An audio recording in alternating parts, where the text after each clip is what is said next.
So welcome all and Happy New Year. So welcome you all to the first event of the year.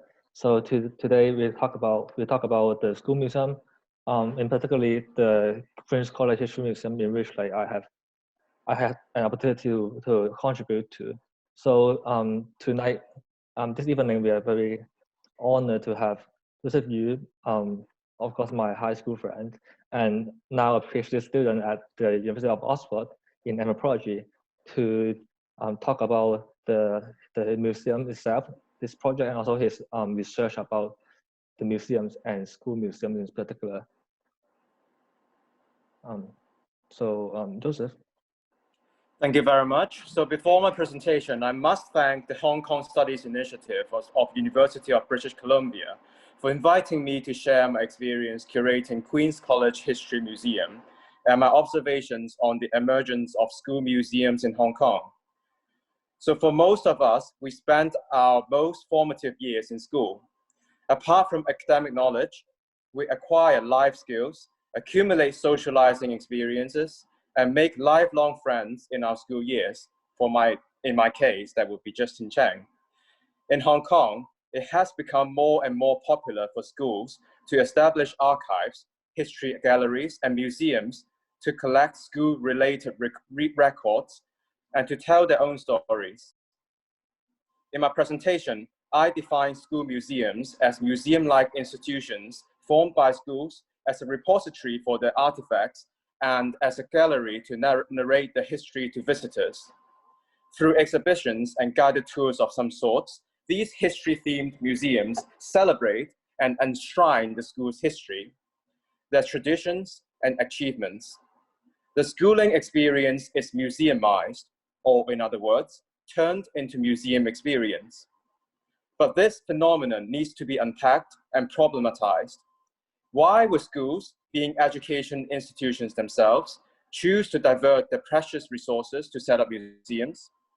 Why are they only set up in the past 10 years, but not earlier? Who are these school museums for? Why do they follow a different pattern as school-based museums in the West, say Eton College and Harrow School? What is the rationale behind these school museums in Hong Kong? Today, I will look into these questions with the case of Queen's College History Museum, where I worked as honorary curator since its inception in December 2013. I will first give an overview of the Hong Kong museum sector and some relevant bodies of literature that inform my analysis.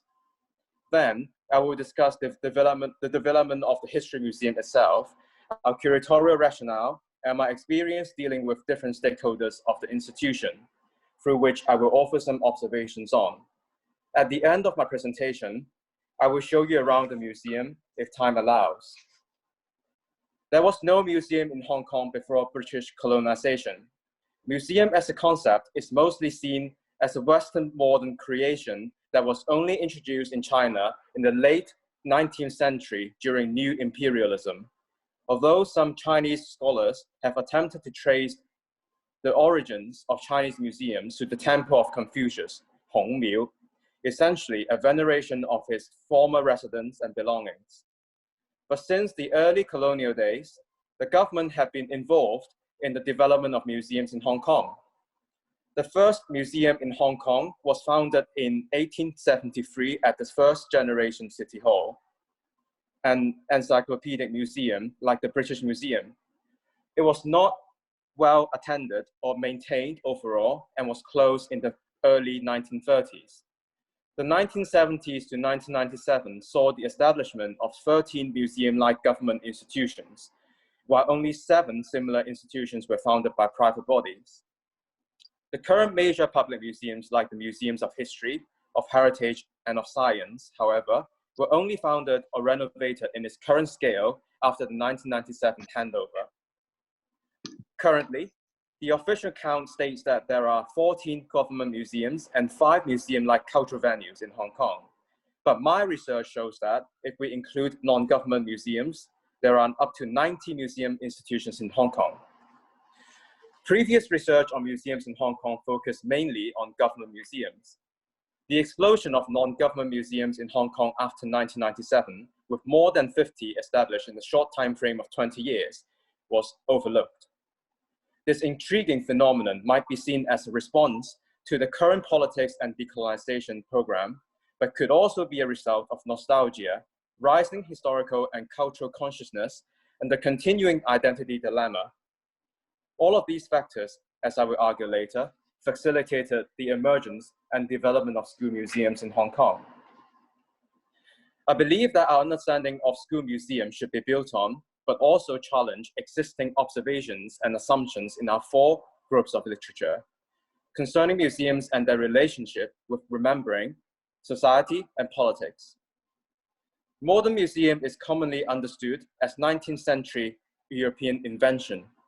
The essentially Western philosophical assumptions on museums and the nature are challenged in my case.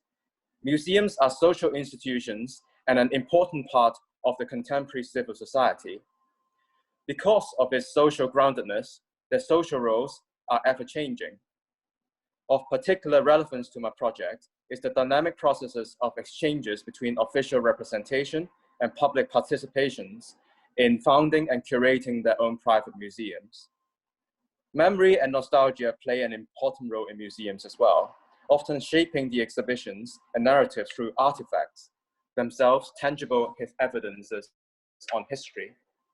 Most museums start with a collection, and the context, means, and purpose of collecting often reflects the position and rationale behind museums.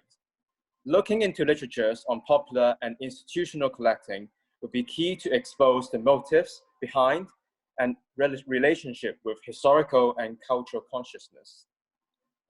This project grounds heavily on the fact that the knowledge and understanding of one's history and culture forms an important part of one's identity, which, as mentioned, museum is the medium of its formation and transformation. Reviewing the concept of historical and cultural consciousness helped the examination of its close-knit relationship amongst the public with museums in Hong Kong. Finally, setting up museums can be seen as part of the decolonization and nation-building process. While museums present as a historical baggage to the West, in some cases, such as in Canada, it seems to be an opportunity for post-colonial states like Hong Kong to face its past and ponder on the future. In fact, there are discussions that state museums are part of the grand neo-colonial schema to re-educate the Hong Kong public on the correct identity and history in the post-colonial era. Numerous scholars also examined how museums could be shaped identity. Their works helps position the case of exponential museum growth in post-colonial Hong Kong, which is highly relatable to and coincided with an identity crisis among locals. Literatures on politics of representation investigates on the power relationship of museums and exhibitions and their ability to legitimize and authenticate authoritative history and narratives of the present. Reviewing these theories helped me place Hong Kong's case in the bigger picture. I also drew reference from the literature on the interplay between state and non-state museums when examining whether similar types of museums in Hong Kong conform to the international norm.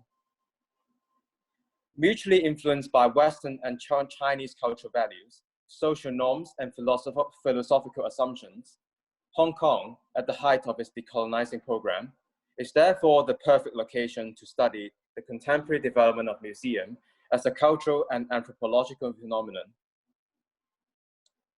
Firstly, I observed that rather than cherishing or fetishizing heritage, people in Hong Kong generally treat museums as repositories, sometimes even a dumping ground of objects of the past. I have also experienced similar requests in a school museum, where teachers in charge are dumping every unused old items they could find in the museum, perceiving that it should be their final resting place. Because of this general perception, the very act of museumization of space and artifacts, in addition to their interpretation, might be used as a tool to delegitimize socio-political forces, events, and even history. Secondly, although post-colonial boom in museum in Hong Kong coincided with the revival of museums in the West, the trend in Hong Kong is very different in contrast to the West. in which the post-colonial era is marked by decolonization, problematization, and even questioning of the very purpose of museums. Museums are no doubt intrinsically linked to the sense of identity, both in the West and in Hong Kong, which are in turn linked to historical and heritage consciousness. The latter could be performed in different ways, with some being more explicit, like collecting and even setting up museums. So, setting up museums could be seen as an active assertion of history and identity.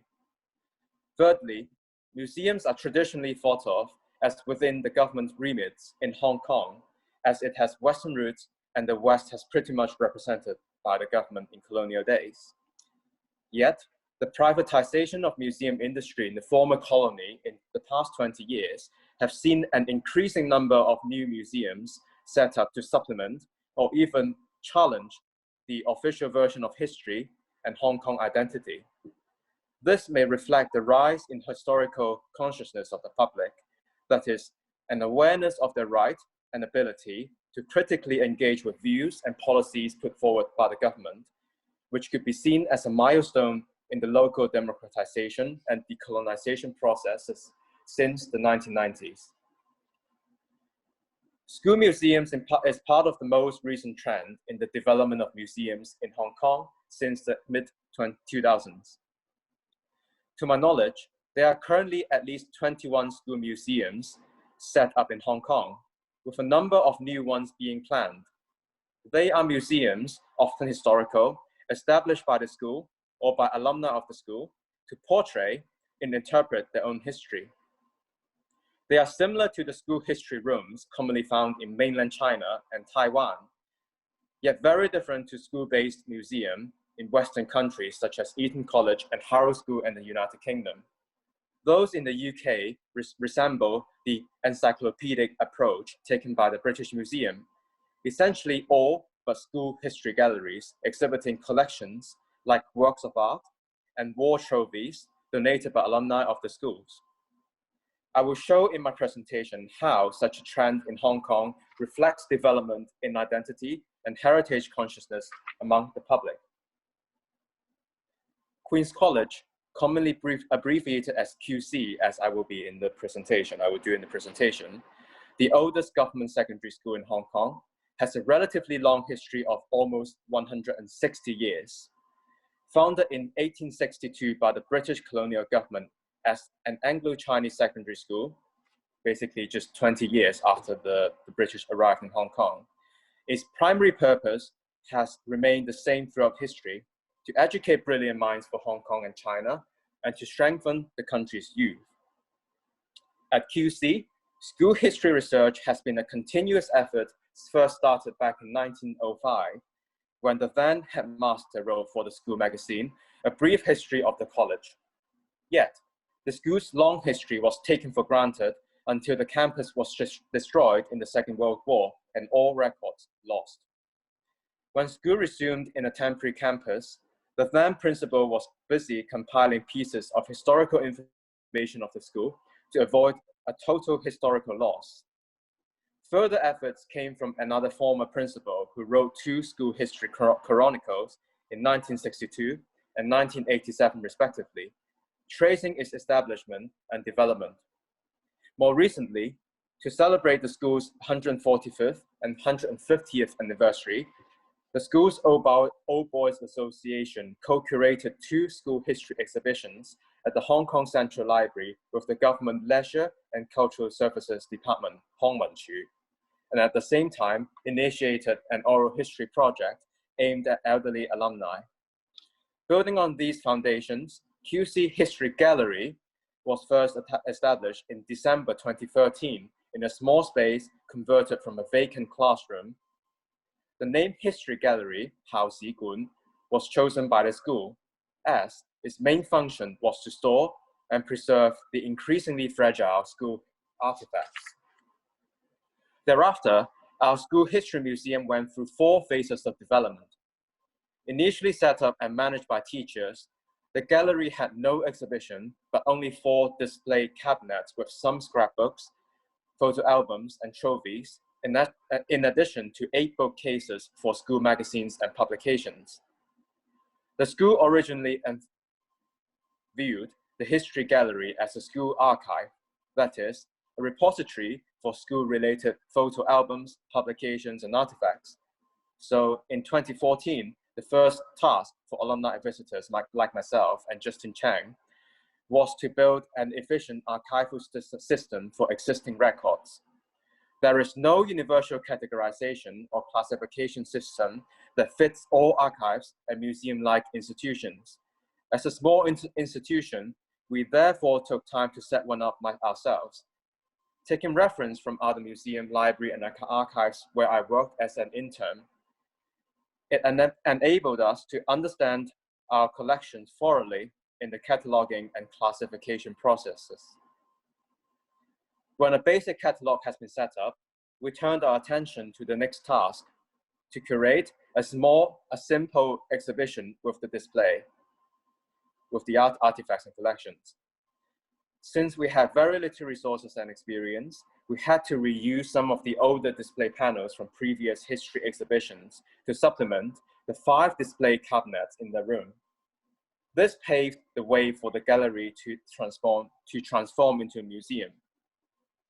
The second phase was for us to curate a tailor-made exhibition for the gallery in 2015. After the intensive cataloging exercise in the year preceding, we decided to expand our collections. On the one hand, we obtained permission from the principal to conduct a thorough research at the campus to hunt for these relics.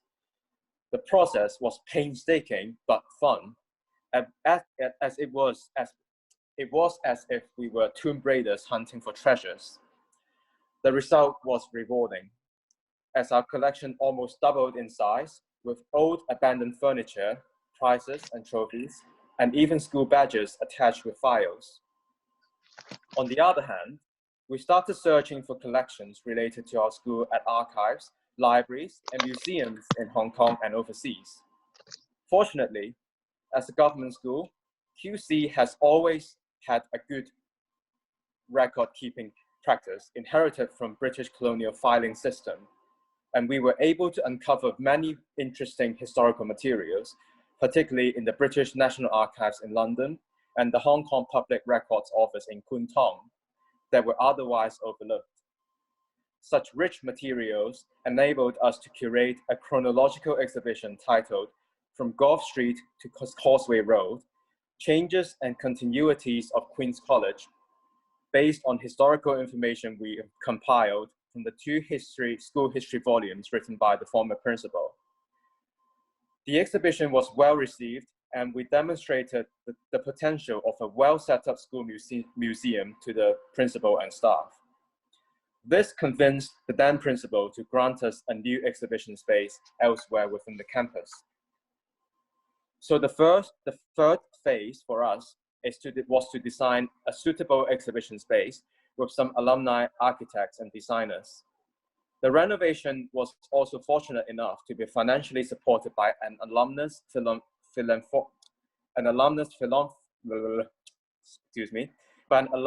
philanthropist and the Government Architectural Services Department, since QC is a government school. The design, renovation, and relocation process took almost a year. The new permanent exhibition was modeled after the first one and aimed to showcase the development of the school. Previously named History Gallery, the renovated exhibition space was renamed History Museum on our initiative to reflect the expansion in our collection and exhibition scale, as well as to mark our commitment to developing other working areas of a museum defined by the International Council of Museums. That is, a non-profit, permanent institution in the service of society and its development, open to public, which acquires, conserves, researches, communicates, and exhibits the tangible and intangible heritage of humanity and its environment for the purposes of education, study, and enjoyment. The fourth phase, and what we are currently working on, is to maximize our reach and unleash the potential of our collections through education and research programs. In the past 3 years, we have initiated 3 historical research programs that aim to reconstruct our previous campuses already lost in history, compile a complete list of all pupils and staff once studied and taught at QC, as well as to identify and potentially repatriate unpublished school photos to alumni. All of these research projects utilize our existing collections and prompt us to explore relevant resources in other institutions. We have also involved students and alumni volunteers in our exhibition, conservation, research, education, and outreach projects. Most notably, we have trained pupils as museum docents and participated in the Dr. Sun Yat-sen Museum annual fun day for the past 3 years. We were trained to operate a virtual reality computer program that takes guests back to our historic campus destroyed in the Second World War, as well as preparing their own guided tour script. From my experience, student volunteers have been most interested in hands-on training sessions in which they could touch artifacts. They also enjoyed the more light-hearted side of museum work and research, such as to find out how the teachers looked like in the past and funny stories in school history. All of these projects help to promote a sense of history to students, alumni, and the public, which induce them to rethink the role and impact of QC in Hong Kong's development, as well as instill a stronger sense of belonging and responsibility to the QC family. We have also continued to develop our collection and conservation programs. For example, we have systematically expanded our collections to include important historical items and documents related to QC through acquisitions from collectors, auction houses, and websites. Thanks to generous alumni and collectors, we were able to acquire some very exciting objects in the past 3 years, including a Hong Kong map that showed the location of our previous and current campus at Sheung Wan and Causeway Bay respectively. Another highlight is a pair of 130-year-old souvenir albums signed by leading social elites of the time, like Sir Robert Hawthorne, Ho Dong Jiaxi, and Sir Shelton Chow, Zhao Shaosen Jiaxi, as well as other well-known pupils and alumni.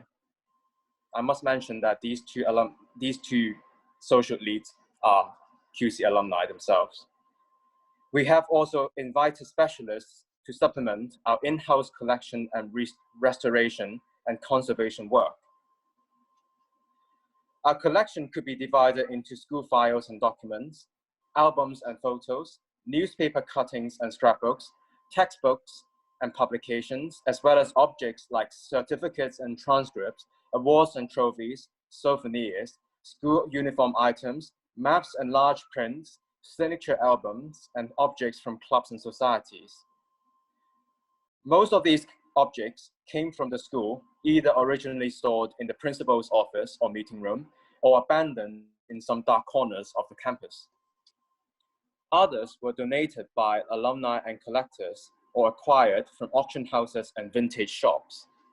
With up to 5,000 pieces of artifacts and counting, we have exhibited less than 5% of them in different formats. Exhibits are rotated every year to ensure collections stay at the optimal conservation status and that visitors would be able to learn about more artifacts. And so is the history of Queen's College History Museum. Started as a small archive converted from a classroom and developed into a museum in a tailor-made space that has active collecting, exhibition, research, and education programs. Nevertheless, there were 4 main challenges in our journey.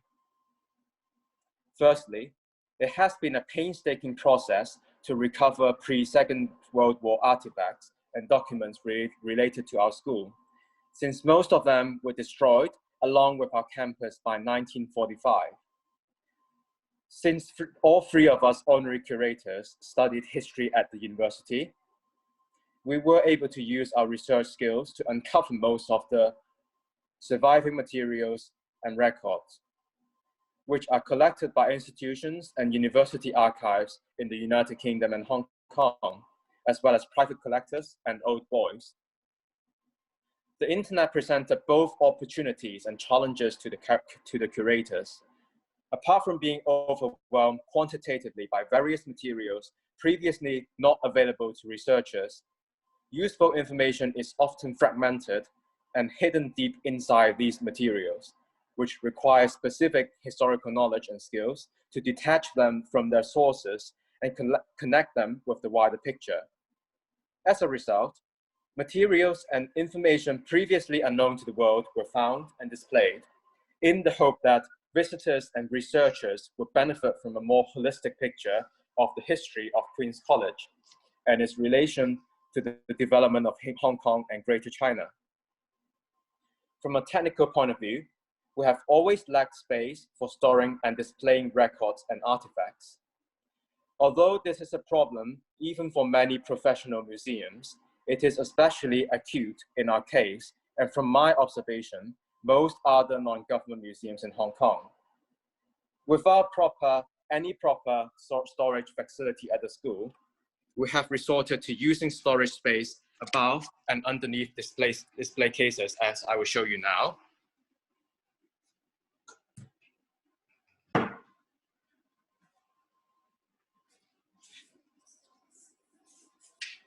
Excuse me.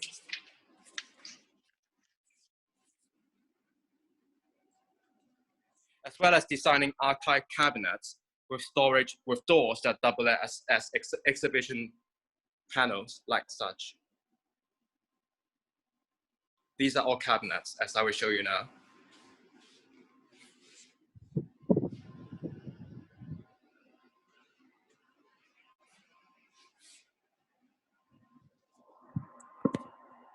We have also integrated large collections like former library furniture into our exhibition, like the former library cataloging cabinet,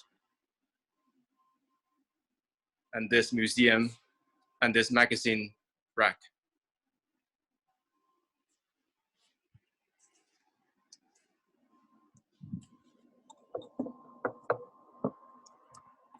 Sorry for the obstruction. Thirdly, we lacked professional materials and optimal environment to conserve our artifacts, especially when we first started our project. This has been improving though, thanks to financial support from enthusiastic alumni. We were able to purchase a batch of preservation equipment from the UK, and they have been most useful. For example, we have turned old documents like these into well-preserved files like these in special boxes. Nevertheless, our cabinets are still not airtight, and exhibits could potentially be affected by changing humidity and temperature in the room, even though we have set up 24/7 air conditioners, dehumidifiers, and monitors. Last but not least, although the school has always been supportive towards our requests, due to busy schedules of teaching and office staff and under a rigid government employment framework, they haven't been able to appoint any permanent member of staff to work on the museum. In other words, it has always been on our shoulders as volunteers to manage the institution and develop our goals. Don't get me wrong though, I do thoroughly enjoy it.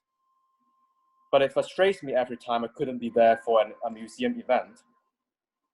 This might change in the future though, as the school has told me that they are prepared to appoint a teacher in charge of the museum. Next, I will talk a little bit about our curatorial rationale and archival system. A central theme that runs through all our research and exhibition projects is that we believe the development of Queen's College is intertwined with that of Hong Kong and modern China. In other words, we can learn a great deal through the history of Queen's College, the social elites she has produced, and the changes she has brought to the education sector in Hong Kong and southern China. Our current permanent exhibition was set up in 2017 when we moved into our current premise. At the time, we adopted both chronological and typological display methods. Organizing the main exhibition in a chronological manner can effectively communicate in a simple and straightforward manner, allowing visitors from different walks of life to observe and fully appreciate through artifacts in 16 display cabinets the changes and continuities of school policies, curricula, student experiences, and activities, and their relation to the broader socio-political development in Hong Kong and the world. Each of these cabinets represent a decade, as I will show you now.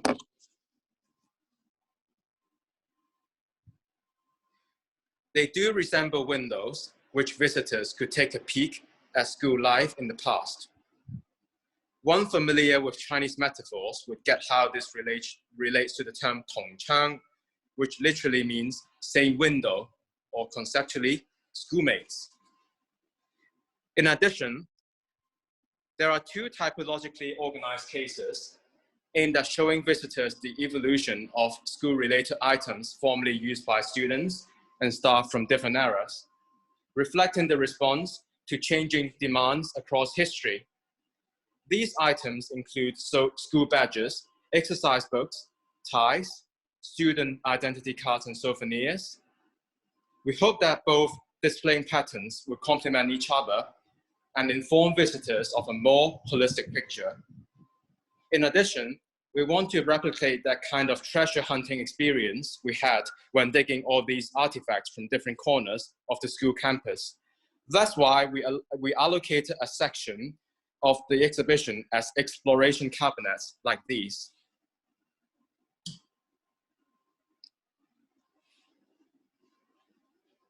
Where visitors could explore artifacts hidden in drawers. This also avoid the exhibition being all didactic and univocal, as the installation returned some sort of agency to the visitors as they could form different conclusions depending on what they found in these cabinets, the order they found it, and how they interpret them. Since it is an official school history, we adopted a top-down point of view and narrated the school's development in terms of different principles, policies. For example, Dr. Bateson Wright, our second principal, was a harsh but fair man who organized frequent tests and exams to make sure pupils study hard.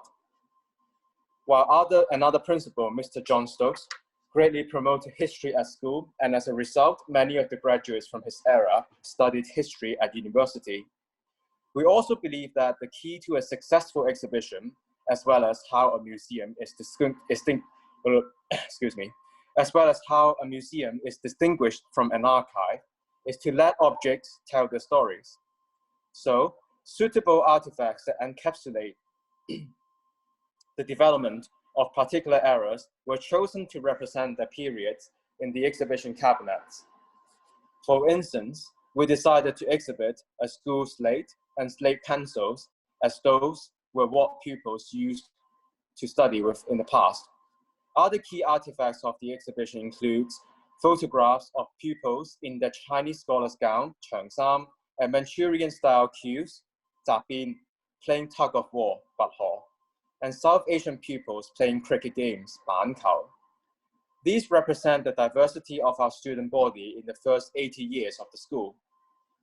Post-Second World War artifacts include two pamphlets published in 1967 by the QC Struggle Committee, 鬥委會, that show how the school was affected in the riot and the Cultural Revolution, as well as a brain diagram illustrated by a student, which shows how studious yet creative our pupils were in the 1970s.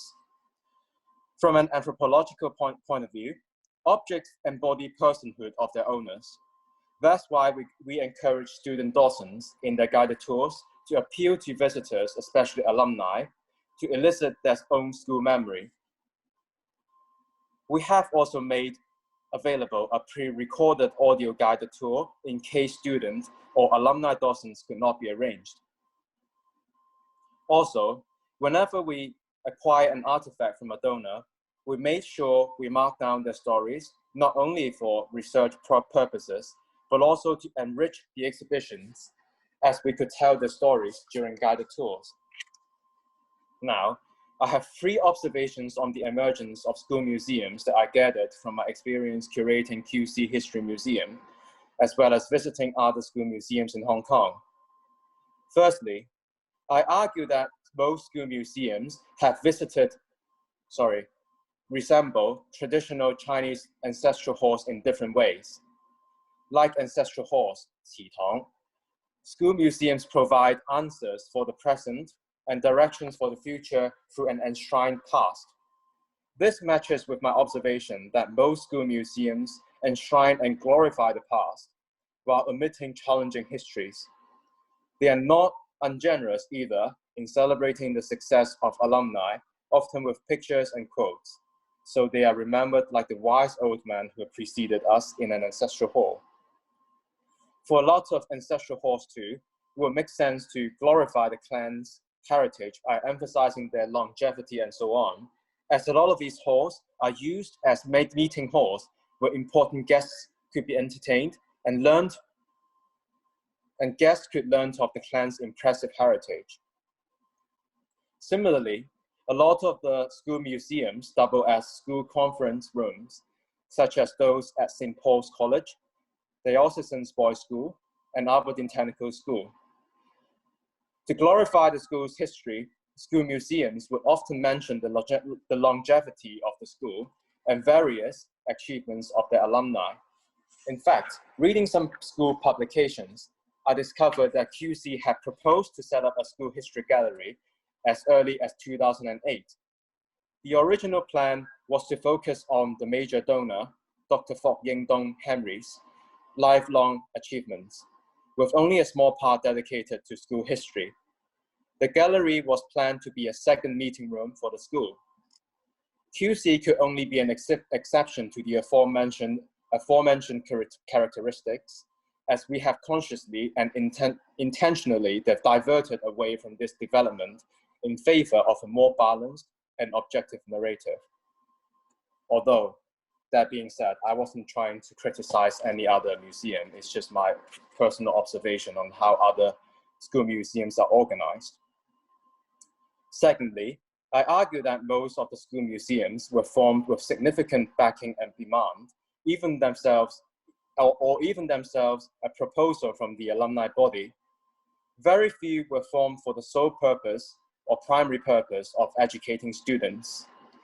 With the exception of St. Stephen's College and St. Paul's College, there is a general lack of integration of school history into the history curriculum, as well as the use of museum resources and artifacts in formal education.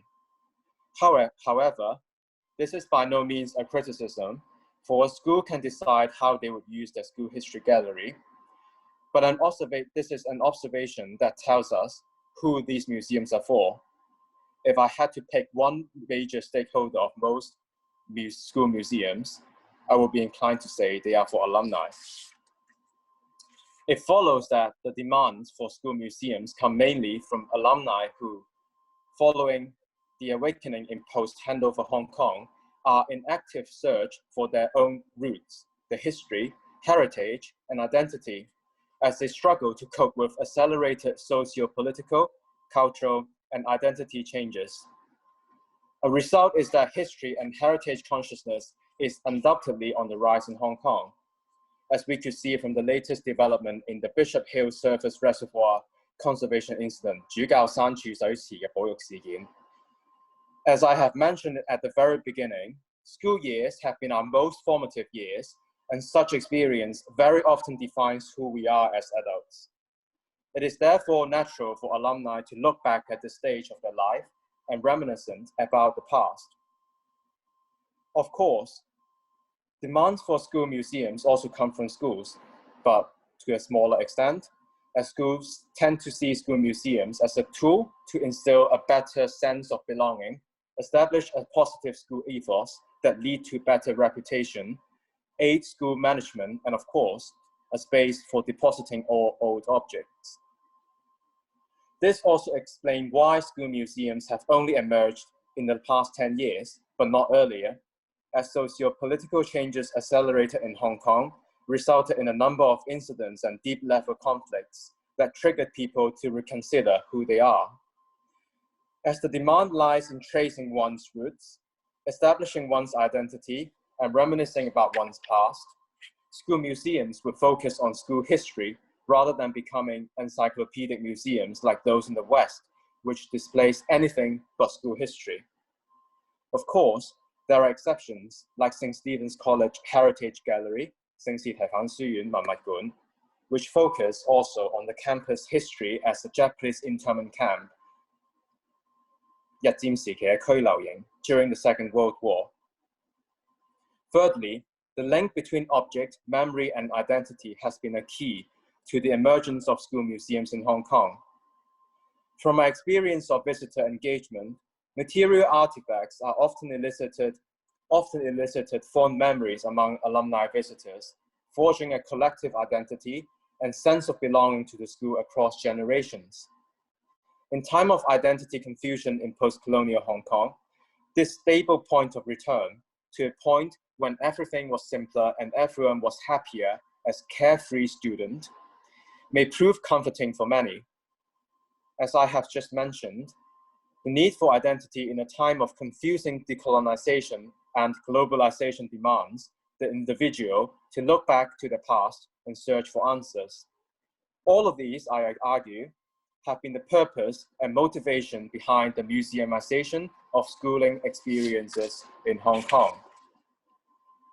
To summarize, to explore the emergence of school museums and the Rationale, I have examined QC History Museum, established in 2013 inside the then oldest government secondary school in Hong Kong. The oldest government secondary school in Hong Kong, excuse me. It is often said that schools are miniatures of societies, reflecting trends and issues contemporary to the wider society. In this case, the sense of historical consciousness developed as a product of nostalgia amongst alumni looking back at the school days may reflect a general nostalgic turn in the wider Hong Kong society. In a wider perspective, the emergence of school history museums in Hong Kong also show how post-colonial non-state museums in Hong Kong are hybrid institutions embodying both Western and Chinese values. This further shows that as socially constructed institutions, the meanings and roles of museums might be adopted and transformed outside of the West in ways peculiar to the local culture. In the case of Hong Kong, museums have been manipulated most vibrantly in the post-colonial cultural arena as the most suitable agent to construct history, interpret culture, and shape identity. So this is my presentation. May I ask the convener whether we have time for me to show our guests around the museum? Of course, please do. Of course, okay, thank you very much. So I have introduced to you previously that these are filing cabinets, and these are exhibition cases. These are typological cases, and this is the main exhibition that runs around the museum chronologically. So if we begin from the very beginning, these are models illustrated by an enthusiastic alumni of ours who owned an architectural services company. Some of these images were collected by the school, but some, such as these follow-up floor plans, were found in the National Archives in the United Kingdom. As I explained earlier on, some of these artifacts were donated by alumni, but also some of them are acquired by us in auction houses. So we have separated the main exhibition space into two halves, not least because of architectural restrictions, because this pillar could not be removed, but also because our school was destroyed in the Second World War. So this space here represents the break between pre-war Hong Kong or Queen's College, and post-Second World War Queen's College, which started in another campus, resumed in another campus. These are the school ties and school souvenirs as laid out chronologically within the typological cabinet, and some library furniture that we were able to acquire since the last clear out. Trophies. These trophies were donated by alumni. As I mentioned again, cabinets include also storage spaces.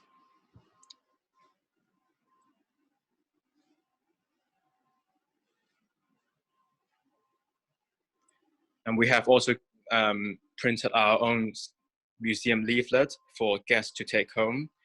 And most recently, we acquired this reshelving trolley, which we presented some of the school history books donated from other schools, like the Belilius Public School and Cheung Chau Government Secondary School, for guests to flick on.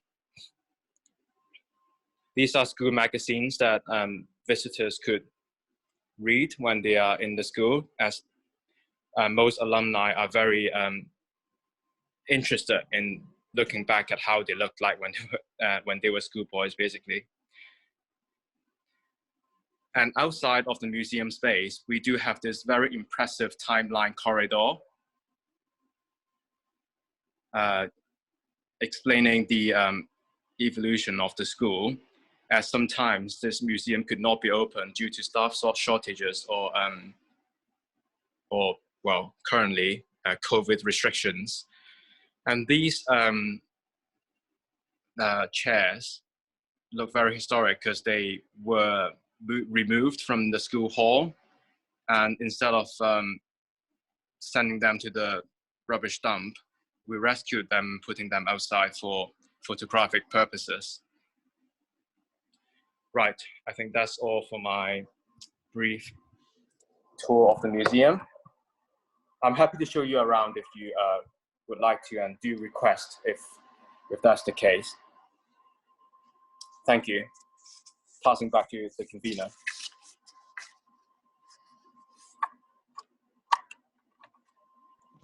Okay, thank you, Joseph. So that's a very fascinating talk.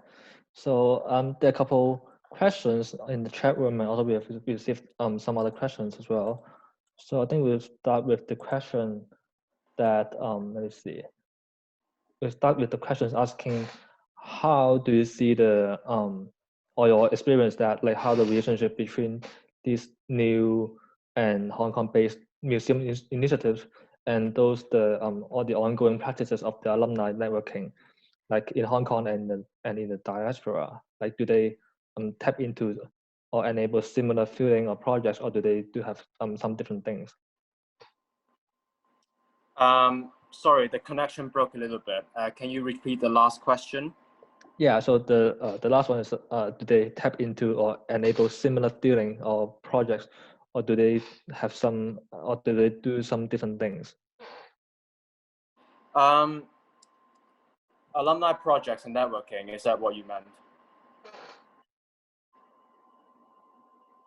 All right, let me explain a little bit about our alumni networking and school museum.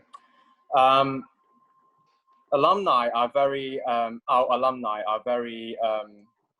enthusiastic in participating in our school history projects, not only in our museum, within the museum, but also outside of the museum, such as collecting programs and collecting, school artifacts, acquiring them, but also to initiate different school history projects like oral history, like architectural history programs, depending on their own expertise and resources. So we are very grateful for very supportive and enthusiastic alumni network that enabled us to develop our museum to a next level.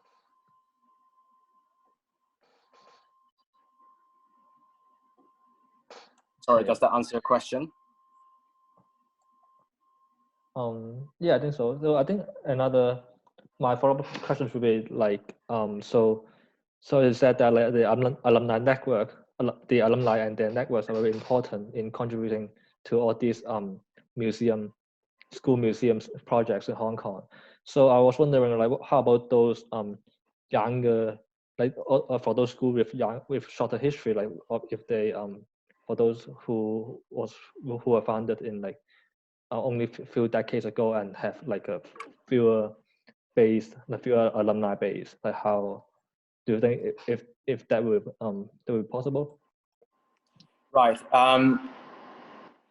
A school's longevity, well, the historical length of a school doesn't, or the age of the school doesn't necessarily equate to whether a school is successful. I'm sure you will appreciate. But as you said, with a shorter history, that means there will be a smaller alumni network and organization. So far, I think in Hong Kong, I haven't seen a great deal of secondary schools with shorter histories that are as enthusiastic as other schools and in setting up school history museums. Perhaps it could be related to the lack of a supportive alumni body, but also I think very importantly is whether alumni enjoyed their school experience and whether they wished that they could contribute to the alma mater. As in Queen's College, we emphasize very much the concept of brotherhood and our contribution to the alma mater. So I think this is very important as well to mention. So it's irrespective of the school's history, as in whether it's long or short, but about the school ethos and whether the alumni body is ready to support the program. Thank you. And so I think I can follow with two other questions that we have received. So the first one is more on a practical perspective from Alex. So she asked that like she would like to change the archive with to a museum with over centuries history to a museum like Queen's College. So what are the first steps that you would suggest? Okay, I shall answer that first. I would say converting or transforming an archival space into a museum space, very importantly, as I just mentioned in my presentation, is to have the 4 different functions of a museum. So that would be collections, exhibition, research, and education. So that would be to develop other programs apart from just collecting and preserving records, as in most archives. But I have to mention, in our contemporary world, the line or the boundary between archives, libraries, museums, and relevant institutions have been diminishing. So some archives could have exhibitions and some libraries could have exhibitions too. So that doesn't make them a museum, right? So that would be the first step, to expand your area of work into the other areas that you haven't tapped into, most probably exhibition, research, and education programs.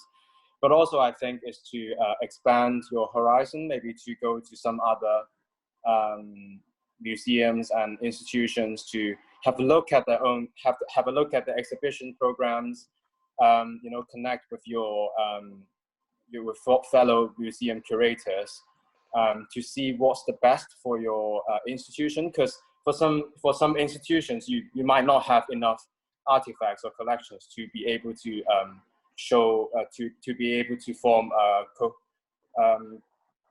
a coherent exhibition that is interesting to audiences. So that takes time to develop as well. So yeah, I have to mention that it really takes time. So as I have mentioned very early in my first presentation, it isn't just our work in the past 10 years. We are building on the work of many are the enthusiastic alumni and staff who have researched school history and accumulated sound collection base for us to build on. So I think that's very important as well. Thank you for your question, by the way. Yeah, thank you. And so yes, I said like there is a first angle of the follow-up questions. Another one is that from Ryan, because when you talk about that, like how much, to what extent the alumni would like to participate and contribute to the whole school museum project really depends on their own experience at school, right? So I think that's so that leads to Ryan's question asking like how has the working towards an official history of QC silent other narratives? So for those make it simple is that like is that the official history of the official history of the QC what? Well, I'm basically like is there like an official narrative of QC, the school itself, silent other narratives or marginalize other groups of students or teachers? Sorry, I don't really understand your question. Do you mean how? Sorry, can you repeat that? Because there are some noises at the background. I can't really take it. Sorry. So I think the question is that is the official history of the institution silent other narratives like other stories or rumors about other some teacher or students that were not included. Right. Okay. Well, as you may appreciate, you know, museums have limited space to include different perspectives and different stories and so on. So in our museum, we could only include a very limited proportion of what we know about school history, whether it's official school history or just tales from alumni or some funny stories about it. But if you did visit our museum, you would get a very comprehensive sense of how the school developed from 1862 to our current school. That is our main objective.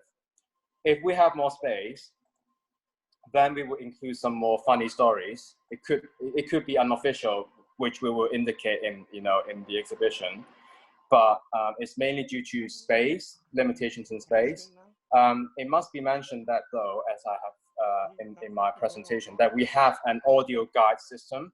So with this audio guide system, as in a pre-recorded audio guide, I would be able to share more untold stories and interesting perspectives of school history to guests, because that would be, less text, less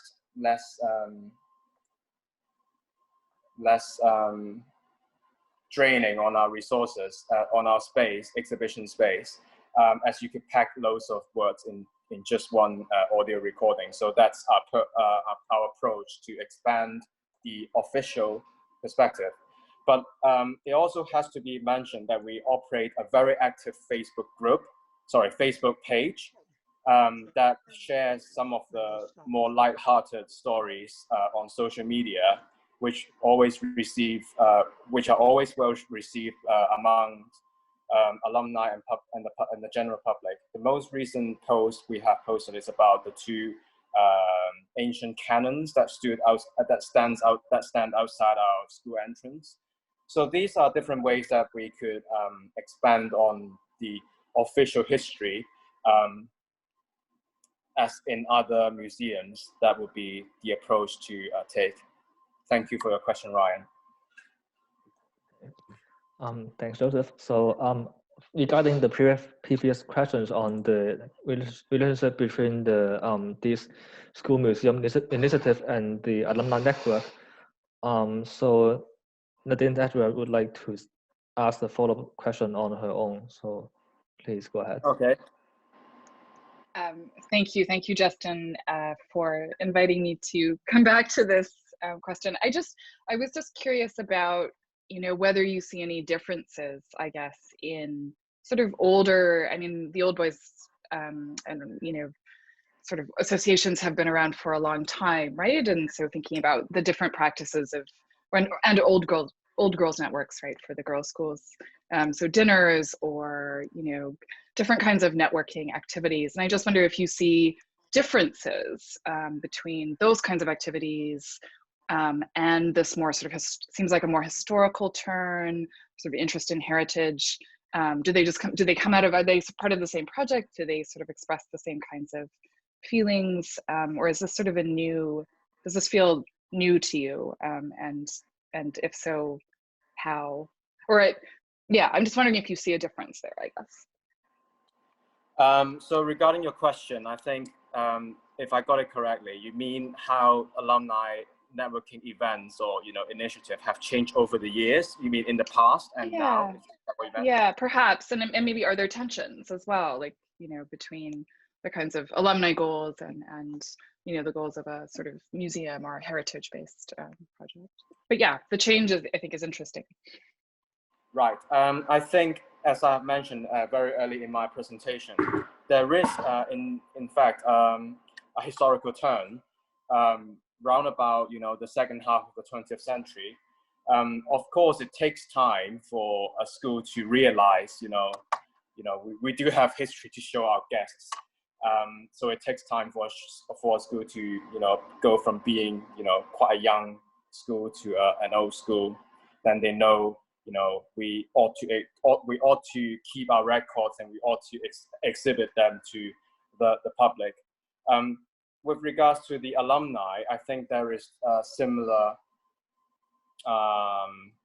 point of view on their behalf, but also one perspective must be mentioned is that in the past 20 or 30 years, the general atmosphere in Hong Kong and I would say in the world has, maybe because of other factors as well, like a more prosperous and peaceful society, maybe because of the end of the Cold War and that kind of stuff, that there is a historical turn to look back at the past. You know, family research has been growing, most particularly in the West. I think that's, you know, for the same reason that people have time and they have resources on their hands. And of course, because of the advent of social media and also other technology that allow us to explore previously, you know, unthought of perspectives and approaches to appreciating history, such as by collecting and by exhibiting historical artifacts. It's the same with a lot of collectors. You know, in the past, people only collect, you know, fine art items or collectibles like stamps and, you know, banknotes and that kind of stuff. But nowadays, more and more people collect ephemerals like, you know, past newspapers and maps and pamphlets, or even everyday items like old refrigerators and, you know, air conditioners. I think it's the same trend that lead to these kind of developments. So that's what I'm trying to examine in the case of Hong Kong in the past 20 and 30 or 30 years. How has this developed, and, you know, whether school museums is part of this general trend, which I think it is. Thank you for your question. Hello, Joseph. Yes. Okay. I commend you for the great work you have done. We started maybe like 8-9 years ago, and I have seen all the progress of the museum that you have done. Good work. Thank you very much. May I ask whether you are an alumnus of Queen's College, an old boy? Oh, I'm Winston Chen. Oh, right. You emailed me today, you WhatsApp me today, and I've been able just to inform our old boys here in Vancouver. Right. So, well, to the other audiences of this seminar, this is how it works, because our alumni network doesn't only exist in Hong Kong, but also in North America, in Vancouver, in America, and there are some activities in Australia and London as well. So this is how globalization works. It brings people together, and I'm very privileged to say that Mr. Winston Chan has donated some of his school items to the school as well. So we are very indebted to his generous help, so as to the other collectors and donors. Thank you very much. You're welcome. Thank you. So Joseph, so there are some other questions for you in the chat room. So I would like to ask some of them. So okay. Yeah. So regarding there are over 20 school museums right now in Hong Kong. So from Peter, the second question of Peter. So are those school museums have similar purposes or targets, and also as well as the development process that you have mentioned? Do they have the same or similar development process and also those targets as the QC History Museum? Right. To my observation, different schools have different objectives and targets, but ultimately they are about school history. So very little museum would be like the encyclopedic history museums, as I have school history galleries, as I have suggested in my presentation, like Eton School and Harrow School, which are not about school history. So they are in general about school history, but the perspective and the approach they view on this subject is very different.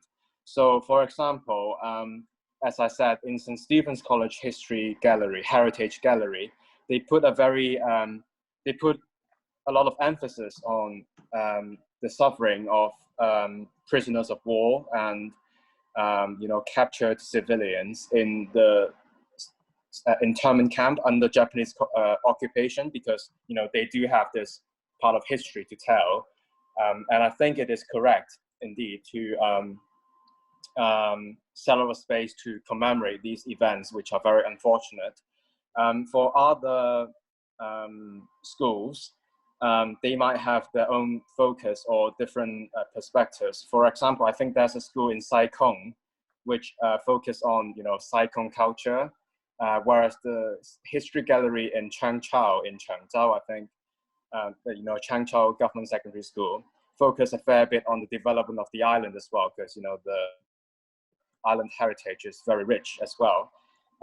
For some other school museums, one of the more interesting one is the St. Louis School Biology Museum, which actually is more like the Western model that I spoke of, because they have a set of biological specimens donated by a previous principal that they have turned into a museum collection and to show students and to show the public. So there are different kinds of patterns of development, but I would say for most of them, they follow what I termed as an examination and an exhibition of the school's heritage and history, I would say, would be the target and purpose. For development process, it's very varied, I would say, but as I mentioned in the presentation, it's mostly alumni who push forward these kind of proposals and programs, maybe by financing it or raising them in the school management committee's meeting. But there are schools, I can't, it's very difficult to mention every cases, but they're all different. They don't follow a same format, But yeah, there are some schools that have different development process, as in they would maybe already have, maybe they don't even have any historical resources, so they have to build it up like us. Or for schools that are able to keep their campus from from when they first established to nowadays, like Aberdeen Technical School and like Diocesan Boys School, like Marano's Convent School, then they have that kind of historical resources, and even the historical environment. Of course, also King's College, they have that kind of a historical environment set up already in school, so it's easy for them to, well, relatively easy for them to, you know, kick off these kind of history projects, not just setting up a museum or gallery, but, you know, viewing this whole school as a heritage site, setting up a heritage trail, you know, like that, and like the ones in King's College and St. Stephen's College.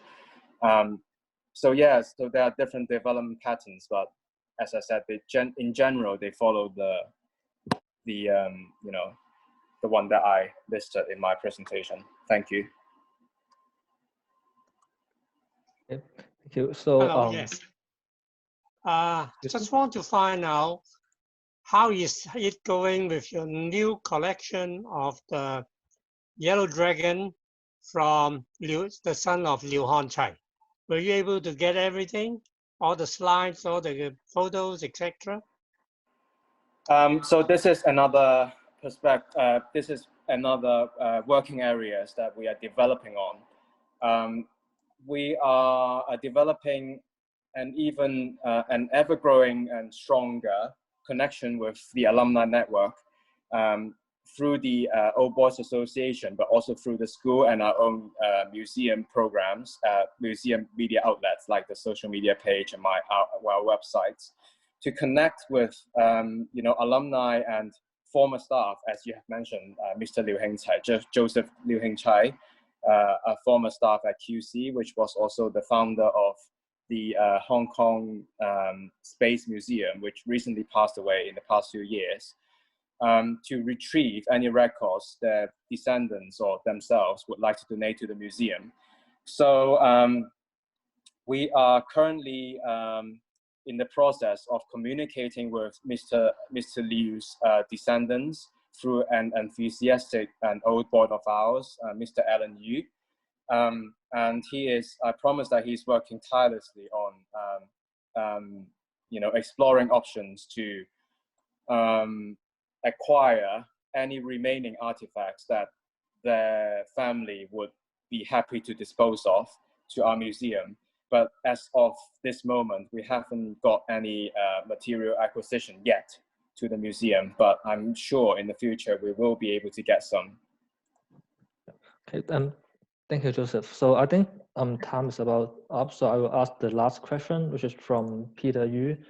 So the question is, so I mean, of course, Macau was also one of the colonies of the empires, and what basically is about like what makes these the schools in Hong Kong a unique experience for to set up the museums.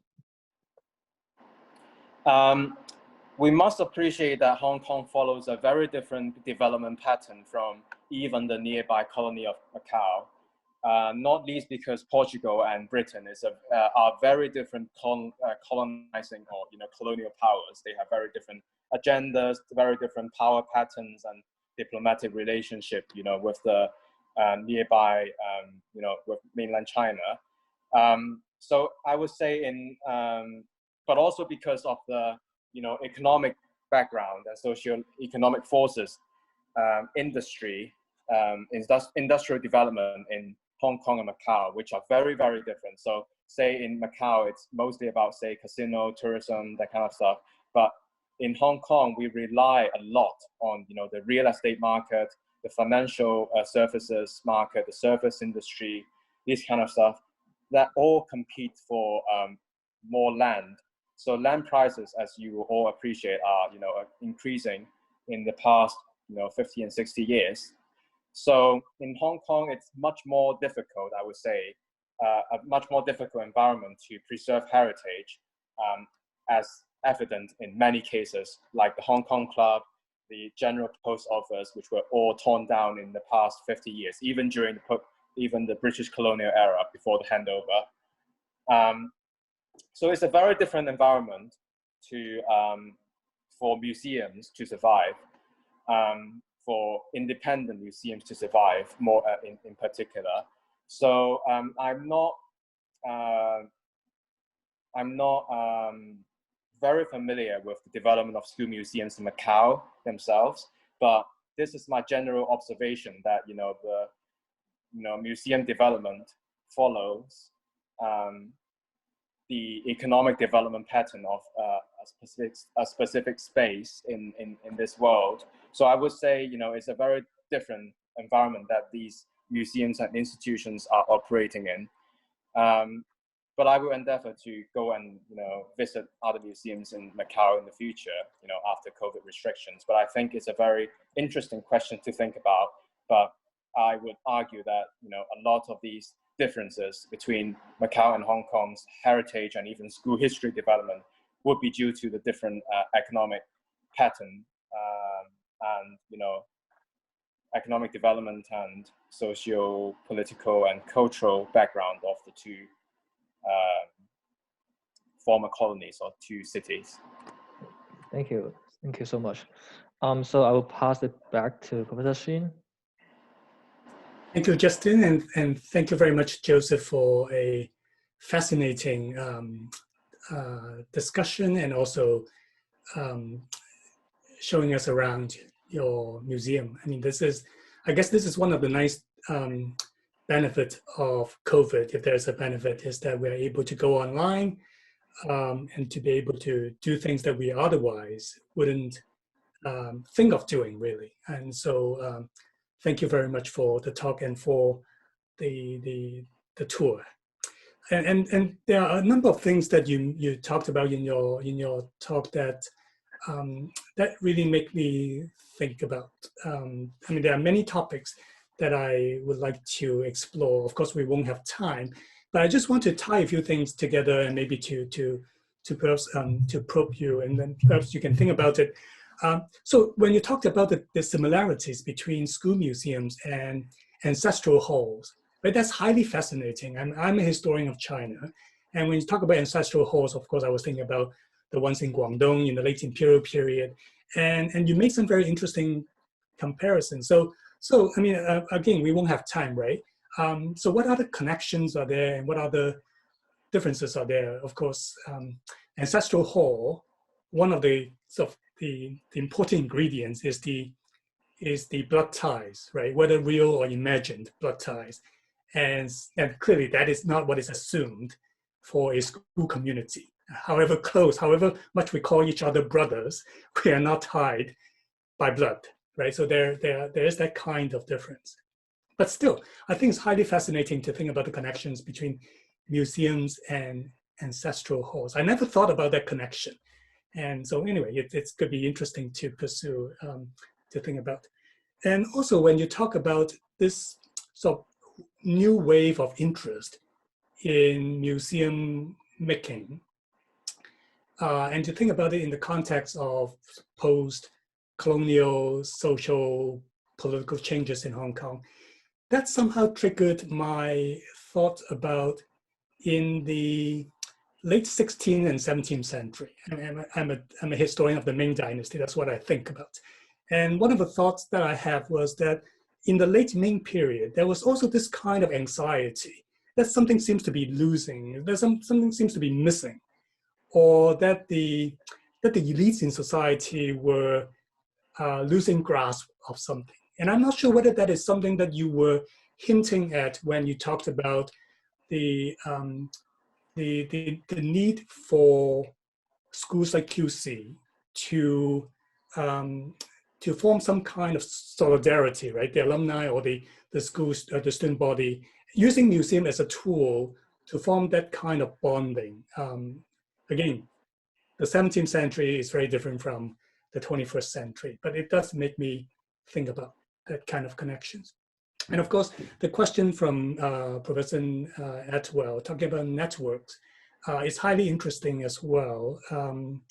So as you know, right, every spring, at least when pre-COVID time, there's this, in Wan Chai sports ground, there's this big deal of athletic meets by various schools, and you have all these students and alumni attending.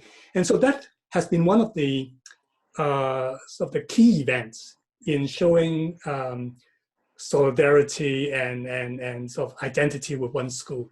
So again, I guess one of the thoughts, and I may be misinterpreting or, and in any case, jumping off of Professor Atwell's point, is that is museum making or the constructing museum an extension, a departure from that kind of annual athletic or spring dinner kinds of events? So is it different or is it similar? And finally, on Ryan's questions about official versus unofficial history is also something that historians are very interested in, right? Clearly, there is a kind of official history, and there's a kind of history that might not be particularly approved of by the officials, right? However we define the officials. So as a critical scholar, we think about that tensions. But as a curator, of course, you need to be political in the sense of diplomatic. And so is there tension there? So anyway, all these questions, and it's totally unfair because I'm not giving you time to respond. Anyway, actually, no. But I'm just throwing these out because the topic is so interesting, and I think it is simply fascinating in so many ways. So if you have any thoughts, please do give a couple of. Yes, you do have some time to give some. I don't think it's fair for me to close it off that way. Thank you very much for your questions, Professor Shin. I have talked a little bit about the ancestral hall points, and with regards to the blood ties, Justin will be very familiar. But in our school, in particular, I can't say for other schools, there's a very huge emphasis put on the sense of brotherhood, which is 兄弟情 in Chinese. So even though it's not blood ties, it's very symbolic. So, for example, when I was returning to school to work in the museum, the assistant principal was, saying to me, welcome back. You don't need to thank me for opening the doors for you, because you're just coming back home. That kind of feeling, it's very real, I would say. It's very symbolic, obviously. It's not blood ties, but sometimes even blood tie doesn't mean anything when it comes to, say, like money or other conflicts and ideological differences. So I would say that could be something that I can look into in terms of similarities and differences between ancestral halls and the school museum, which is part of my doctorate project actually. In terms of the formation of the official historical perspective, there are some differences in opinions when we were trying to, decide what to include in the exhibition, especially because, we have the timeline outside, and we have both school events, as in, what happened during that year in school. Say 1967 and 68, that's the first time we organized the Foundation Day ceremony. And also, events in Hong Kong, China, and the world. That's to put, the school events in perspective for the visitors to understand easily. Say, 1949 was the establishment of the PRC. That's one of the events that we have included. But, with the limitation of space, we do have to decide which one is more important to show to guests and which one is more familiar for the different audiences that we receive in the museum. So there are some discussions, and I would argue in all museums or in all institutions, whenever they need to decide on something, there would be different historical point of views. So there are different ideas that we have to think about, when deciding what to put in. So the last one is about, whether the museum is an extension or departure of, other activities, just like athletic meets and stuff. I would say it's similar in the organizing principle, as in they are all networking events, as you said. Some alumni might be coming back just to know, what other alumni has been doing and how the school has evolved. throughout time since their departure from the school. But I argue that this is also a very physical space, because, you know, sports meeting and reunion dinners, you know, they happen every year, and you know, there's only a one-off event, maybe recurring, but you know, it's only one day. It's not like, you know, it's setting up here. You can come in every now and then by registering, obviously registering. But also, all of these artifacts are physical memoirs of, and you know, they are objects that can elicit memories, very personal memories that people might not know of. These, I argue, could not be experienced in any other ways, in any other networking events. You might be seeing that person that has, you know, grown old for 50 years, but, you know, by looking at the same school badge that you have worn 50 years ago, that might elicit a lot of memories that, you know, they might not even be able to tell us. It's just, you know, within you sometimes. So I think it's very different, you know, what these can achieve.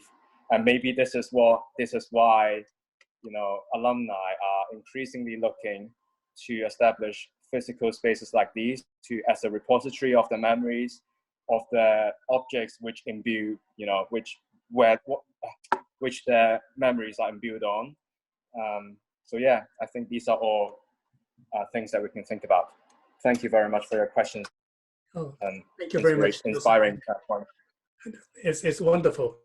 And I particularly like the way the storage space is designed, and this is brilliant. So I would like to thank Justin for moderating, and I would like to thank the student workers behind the scene, Michelle and Ryan and Ryan. And I would like to thank all of you, the audience, to stay with us for an hour and a half for a very good start of our year of activities. So I'm going to ask the speaker and the student workers to stay behind. And if some of you would like to stay behind as well, you're welcome to. We can have 5 or 10 minutes of, I'm trying to do what we normally do when we have a physical event. That is, people will stay behind after the talk to chat with the speaker in a more casual way. Although I'm not exactly sure how to do it in a Zoom context, but still, I would like to draw this to a close. And I want to thank everybody who come to today's event.